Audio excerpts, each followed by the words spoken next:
महाराष्ट्र राज्य आरोग्य खाते आशा आणि गटप्रवर्तक संघटनेकडून GR न काढल्यानं 12 डिसेंबर 2024 पासून आशा गटप्रवर्तक मंजूर केलेल्या मागण्यांचा GR न काढल्यानं 12 जानेवारीपासून राज्यव्यापी बेमुदत संपाबाबत नाशिकच्या जिल्हाधिकाऱ्यांना निवेदन देण्यात आलं आहे। मागच्या वर्षी आरोग्य समितीतर्फे आणि आरोग्य मंत्र्यांनी 2023 मध्ये त्यांच्या मागण्यांमध्ये मान्यता दिली होती आणि आदेश काढले होते। गटप्रवर्तकांच्या या मोबदल्यामध्ये समाधानकारक वाढ न केल्यानं संप पुढे लांबला आणि डिसेंबरपासून राज्यातील आशा स्वयंसेविका गटप्रवर्तकांनी दैनंदिन कामकाजाला सुरुवात केली होती, परंतु त्यांच्या मागण्यांची दखल न घेतवा त्यामुळे हा त्वरित निर्णय घेण्यात यावा यासाठी त्यांच्या मागण्यांसाठी आता निवेदन देण्यात आलं असून 12 जानेवारीला बेमुदत संपाचा इशारा देखील करण्यात आला आहे। आम्ही ऑक्टोबर महिन्यामध्ये जो 1 महिन्याचा जो संप केलेला होता त्या संप कालावधीमध्ये ज्या आमच्या मागण्या पूर्ण झालेल्या होत्या, ज्या मान्य केलेल्या होत्या मागण्या, आशाताईंना 7,000ची वाढ दिलेली होती आणि गट प्रवर्तकांना ही 10,000ची वाढ दिली होती आणि आशा गट प्रवर्तकांना दोन्हींना पण 2,000 रुपये हे दीपावली बोनस म्हणून या ठिकाणी आम्हाला जाहीर केलं होतं। ते फक्त तोंडी आश्वासन दिलं होतं। मंत्रालयामध्ये जी मीटिंग झाली त्याच्यामध्ये फक्त तोंडी आश्वासन दिलं होतं, पण GR हा अद्यापर्यंत आमचा निघालेला नाहीये। म्हणून आम्ही गेल्या 12 तारखेपासून 12 जानेवारीपासून पुन्हा आम्ही संपामध्ये उतरलेलो आहोत। उद्या आम्ही हे जेल भरो आंदोलन करणार आहे आणि येणाऱ्या सोमवारपासून आम्ही बेमुदत अमरण उपोषण करू।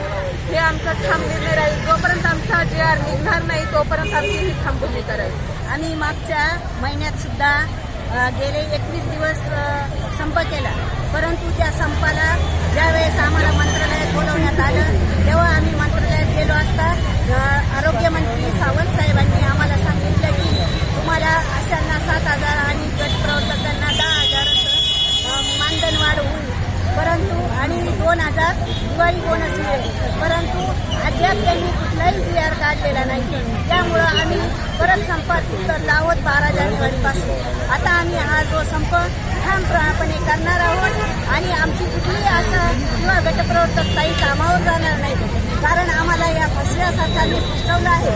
जोपर्यंत सरकार आमच्या या GRची दखल घेत नाही तोपर्यंत आम्ही आमचा निर्णय ठाम घेऊ। उद्या आम्ही जेल भरो आंदोलन करणार आहोत आणि परवापासून आम्ही उपोषणाला बसणार आहोत असं आमचं ठाम मत आहे। आज संपूर्ण महाराष्ट्रामध्ये आयटकच्या वतीने, महाराष्ट्र राज्य आशा गटप्रवर्तक संघटनेच्या वतीने आणि कृती समितीच्या वतीने ज्या पद्धतीने गेल्या 2 महिन्यापूर्वी 3 महिन्यापूर्वी संप आम्ही केला होता, त्या संपकाळाच्या मागण्या मान्य झाल्या, परंतु शासन निर्णय निघालेला नाही।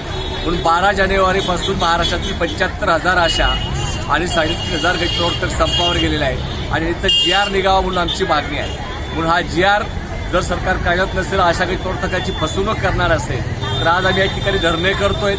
उद्या आम्ही जेल भरो जिल्हा परिषद नाशिकच्या या ठिकाणी करणार आहोत सकाळी 11 वाजता आणि जर GR निघालाच नाही तर सोमवारपासून महाराष्ट्रामध्ये वेगवेगळ्या ठिकाणी आम्ही आमरण उपोषणाला बसून या सरकारला दिलेलं आश्वासन पाळण्यासाठी आणि आमचा कोरोना काळात आशा गटप्रवर्तकांनी जे काम केलंय याचा जाब म्हणून आम्हाला मोबदला वाढ झाली पाहिजे आणि सरकारने दिलेले आश्वासन पाळले पाहिजे, यासाठी तीव्र पद्धतीने आंदोलन करण्याचा निर्णय आयटकच्या वतीने या संपूर्ण महाराष्ट्रामध्ये घेण्यात आलेला आहे आणि आज धरणे आंदोलन करून सरकारला इशारा देत आहोत।